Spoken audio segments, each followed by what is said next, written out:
Hoje em dia está na moda as novas denominações protestantes adicionar o adjetivo apostólica aos seus nomes, como por exemplo, Igreja Nova Apostólica, Igreja Evangélica Apostólica das Águas Vivas, Igreja Apostólica Ministério Comunidade Cristã, Igreja Apostólica do Avivamento, Igreja Apostólica Renascer em Cristo, Igreja Apostólica Cristã, Igreja Apostólica Ministério Resgate, Igreja Apostólica Batista Viva e por aí vai.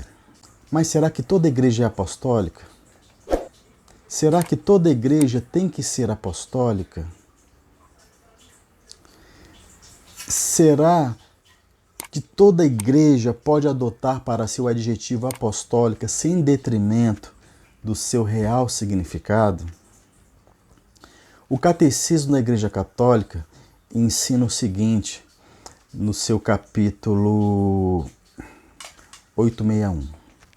Para que a missão a eles confiada fosse continuada após a sua morte, confiaram a seus cooperadores imediatos, como que por testamento, o mundo de completar e confirmar a obra iniciada por eles, recomendando-lhes que atendessem a todo o rebanho no qual o Espírito Santo o instituíra para apacentar a Igreja de Deus.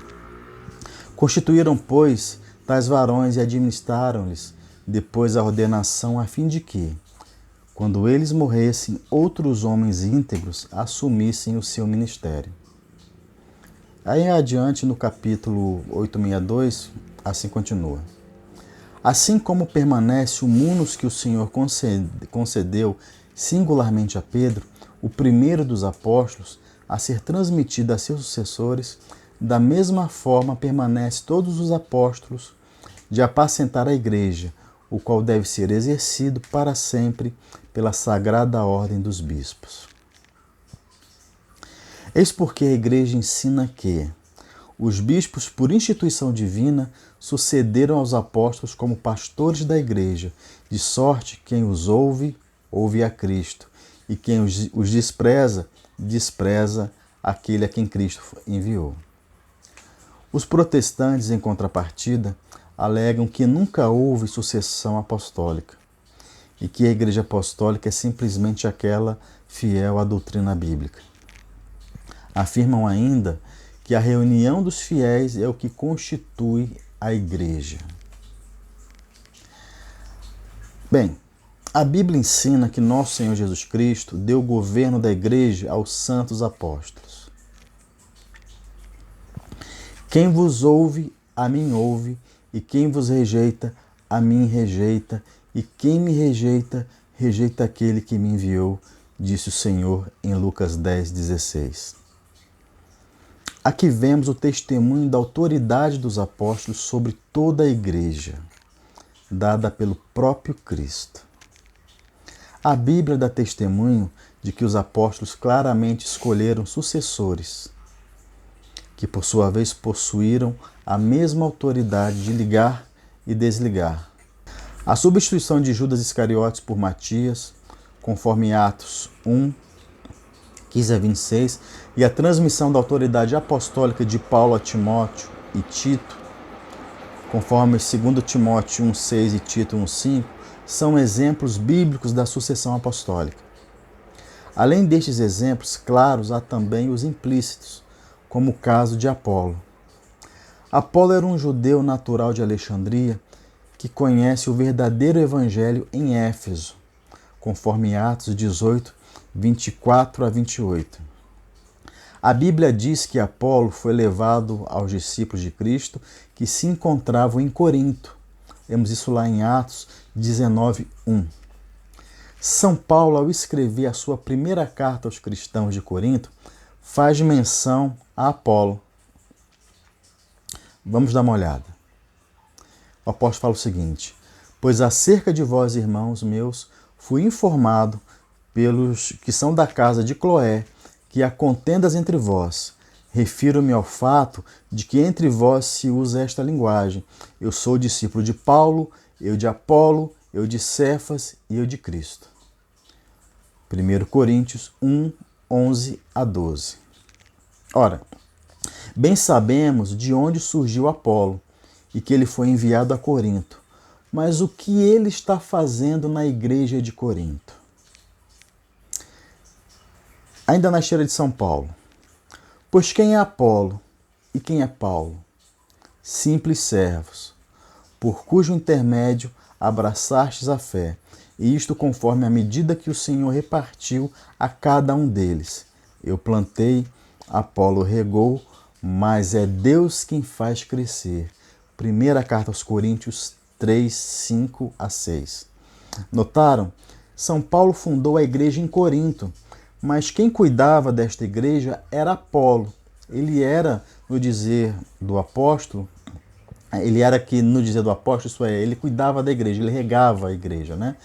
Apolo era então o bispo de Corinto, instituído pelos próprios apóstolos.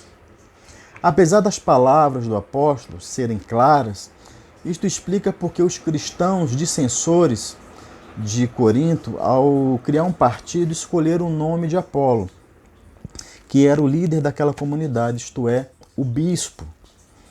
O episcopado de Apolo fica ainda mais claro nas seguintes palavras do apóstolo Paulo. Portanto, ninguém põe a sua glória nos homens, tudo é vosso. Paulo, Apolo, Cefas, o mundo, a vida, a morte, o presente e o futuro.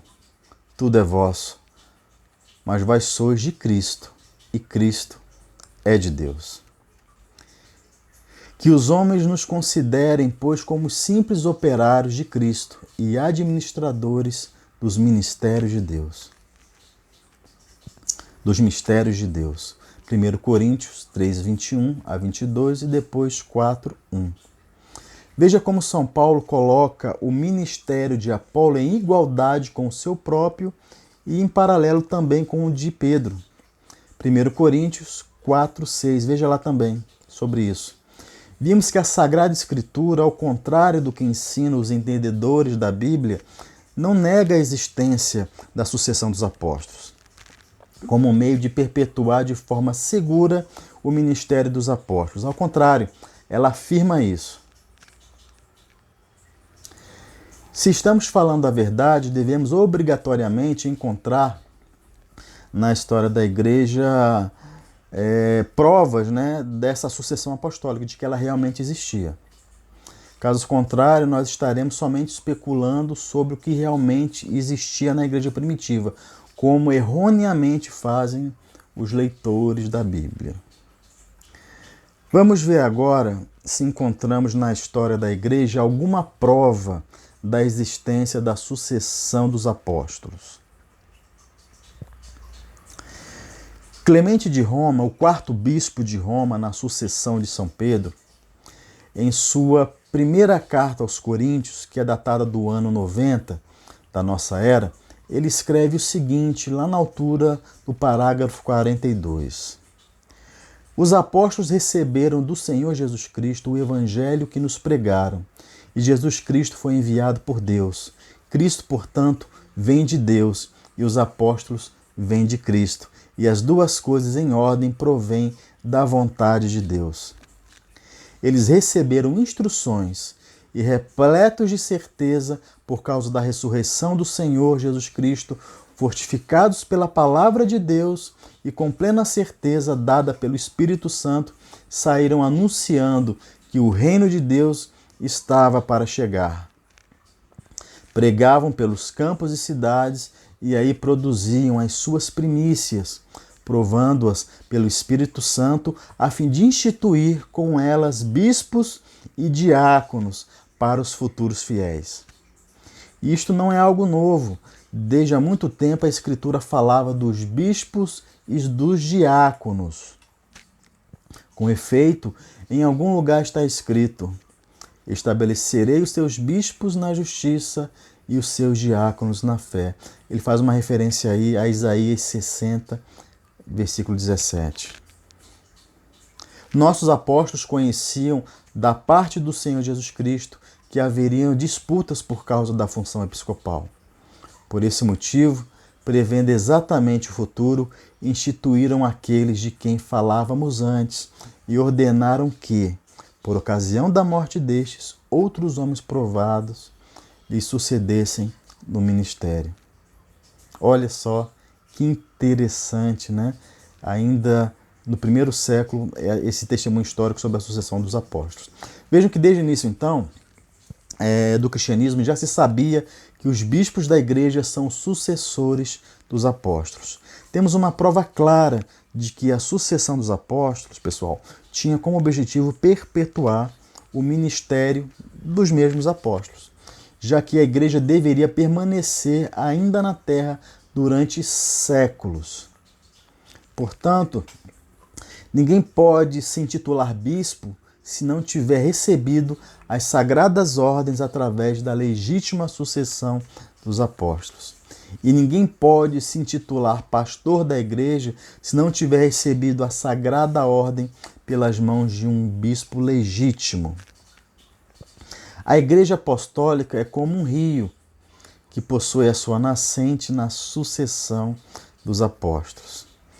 É do colégio dos apóstolos que a igreja possui a sua origem, segundo o desígnio de nosso Senhor Jesus Cristo. A sucessão dos apóstolos foi algo tão real na vida da igreja que muitas dessas sucessões foram registradas por alguns historiadores mais antigos, como Hegesipo e Eusébio de Cesareia. No ateniente a seus outros companheiros, Paulo testemunha ter sido Clemente, enviado a Gália, segundo Timóteo 4,10. Quanto a Lino, cuja presença junto dele em Roma foi registrada na segunda carta a Timóteo, 2 Timóteo 4,21, depois de Pedro foi o primeiro a obter ali o episcopado. História Eclesiástica 3:4-8. Após o martírio de Tiago e a destruição de Jerusalém, ocorrida logo depois, conta-se que os sobreviventes dos apóstolos e discípulos do Senhor, vindo de todas as partes, se congregaram e com os consanguíneos do Senhor. Havia um grande número deles ainda vivos. Reuniram-se em conselho para verificar quem julgariam digno para suceder a Tiago. Todos unanimemente consideraram idôneo para ocupar a sede desta igreja Simeão, filho de Cleófas, de quem se faz memória no livro do Evangelho. Disse que era primo do Senhor. Efetivamente, Hegesipo, historiador antigo, declara que Cleófas era irmão de José. História Eclesiástica 3:11. Evódio foi o primeiro bispo estabelecido em Antioquia. Depois ilustrou-se o segundo, Inácio, nesta mesma ocasião. História Eclesiástica 3:22. No quarto ano de Domiciano, Aniano, o primeiro bispo da igreja de Alexandria, após 22 anos completos de episcopado, morreu. Seu sucessor como segundo bispo foi Abílio. História Eclesiástica 3:14. Não é fácil dizer quantos discípulos houve e quais se tornaram verdadeiramente zelosos a ponto de serem considerados capazes, depois de comprovados, de apacentar as igrejas fundadas pelos apóstolos, exceto aquelas cujos nomes é possível recolher dos escritos de Paulo. Relata-se ter sido Timóteo o primeiro a exercer o episcopado na igreja de Éfeso, 1 Timóteo 1:3, enquanto o primeiro nas igrejas de Creta foi Tito, conforme Tito 1:5. História Eclesiástica 3:4, 3-5. Acrescenta-se que acerca do Areopagita, de nome Dionísio, do qual afirma Lucas nos Atos que em seguida ao discurso de Paulo aos atenienses no Areópago, foi o primeiro a crer. Atos 17:34. Outro Dionísio, um ancião, pastor da igreja de Corinto, assevera que ele se tornou o primeiro bispo da igreja de Atenas. História Eclesiástica 3:4-10. Policarpo não somente foi discípulo dos apóstolos e conviveu com muitos dos que haviam visto o Senhor, mas ainda foi estabelecido pelos apóstolos, bispo da igreja de Esmirna, na Ásia. Nós o vimos na infância. Militão de Sardes em Apologia ao Imperador Vero, conforme História Eclesiástica 4:14-3. Havendo Potino consumado a sua vida aos 90 anos em companhia dos mártires da Gália, Irineu recebeu a sucessão no episcopado, na comunidade cristã de Leão, que era dirigida por Potino. Tiveram notícia de que na juventude ele, Irineu, foi ouvinte de Policarpo. História Eclesiástica 5:5-8. Enfim, citamos alguns poucos exemplos, alguns casos, porque apresentar todos os testemunhos dos antigos sobre a sucessão dos apóstolos seria demasiadamente trabalhoso. Os exemplos aqui transcritos já são suficientes, eu acredito, para provar a existência da sucessão dos apóstolos na história da Igreja de Nosso Senhor Jesus Cristo. Isso é o que conta a história. Essa é a vivência cristã. A Bíblia, em local algum, indica que esta autoridade dentro da Igreja iria cessar com a morte dos apóstolos. E em lugar algum diz que uma vez morto o último apóstolo, a palavra de Deus escrita tornar-se-ia a autoridade final. Não há fidelidade à Bíblia sem fidelidade à Igreja de Cristo, que tem origem na sucessão dos apóstolos. A Igreja sempre foi a coluna e o fundamento da verdade, conforme 1 Timóteo 3,15, para os cristãos de todos os tempos e desde o início. Quem conhece a memória cristã sabe que a Bíblia demorou séculos para ser discernida pela Igreja e que os ensinamentos dos sucessores dos apóstolos eram recebidos como ensinamentos dos próprios apóstolos. Um exemplo ainda primitivo sobre isso é aqui, ó. Impossível enumerar nominalmente todos os que, então, desde a primeira sucessão dos apóstolos, tornaram-se pastores ou evangelistas nas igrejas pelo mundo. Nominalmente, confiamos a um escrito apenas a lembrança daqueles cujas obras agora representam a tradição da doutrina apostólica. Novamente, Eusébio, na sua História Eclesiástica 3:37-4. É exatamente através da sucessão apostólica que podemos identificar onde está a verdadeira Igreja de Cristo. O Colégio dos Apóstolos é o que faz visível essa igreja que é espiritual. Sem o ministério dos apóstolos não há igreja, e a perpetuação desse ministério está no ministério dos seus sucessores. Como vimos, isto é o que ensina a Bíblia e é o testemunho dos primeiros cristãos, e é o que foi registrado na história do cristianismo.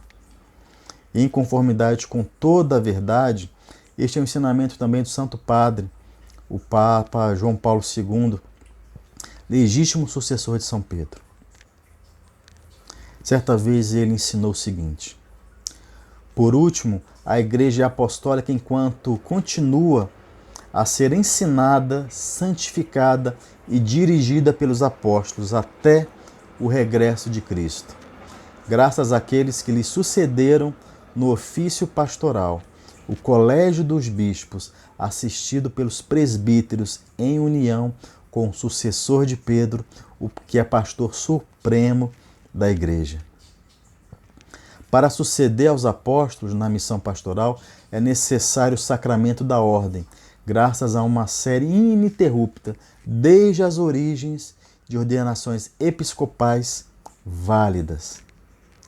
Esta sucessão é essencial para que exista a Igreja em sentido próprio e pleno.